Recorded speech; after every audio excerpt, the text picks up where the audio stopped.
So the question today is, how do you know when you need to acid wash?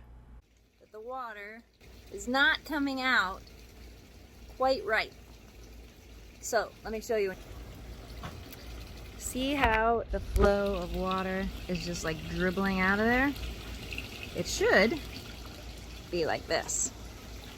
I just acid washed Inspiration, and the flow is much stronger there.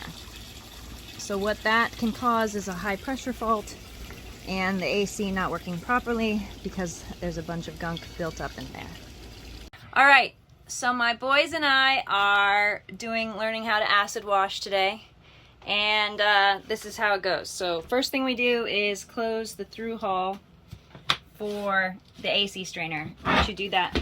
Okay, all right, good. All right, so the main thing is you want to acid wash. Now you've shut off the water, okay? Which is good. So you want to take these clamps off and remove it from this so that you can then go through this strainer with the acid wash. Okay? Okay, so you said you wanted a proper understanding of what we're actually doing here for the acid wash, right? Right. Remember when we looked on the outside of the boat and the water wasn't flowing good? Mm-hmm. That's because there's barnacle buildup in there. So, okay, instead of doing that right now, focus on this. Okay. So what we did, come over here and look, is we closed off the through hull. Now what usually is coming out through the through hull? Feeding the air conditioner. Water. What kind of water?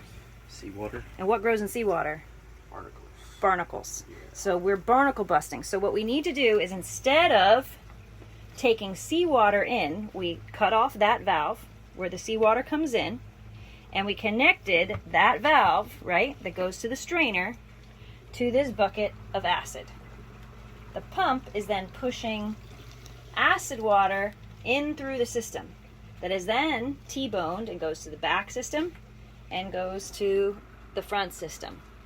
Then at the discharge where the water, seawater usually comes out the side of the boat, we took those hoses and then have return hoses coming back into the bucket from the back discharge to the side discharge, coming back into the bucket, which is then recirculating the acid again all the way through to the T-bone, around through, and the loop continuously goes for about 2 hours. Are you understanding what we're doing? Yes, it makes sense. It makes sense. Mm-hmm. Okay. And what did we do first before we poured any acid in the bucket? Turn the water off. Turn the water off? Or we kind of locked it off, and then we turned the AC off. Yep. And then what did we do? When we poured water into the acid bucket, we turned it on. We checked for leaks. What, did we find any? Yeah. And what would happen if we had acid in the bucket at that time? Goes through the wood. Right. And we don't want that to happen. So we mitigated that, didn't we? Yes. Okay. Very good. So you're going to watch this for 2 hours now, right? Yeah. And you can go take this little bucket to anybody's boat and make $300 doing the same thing. So, there you go.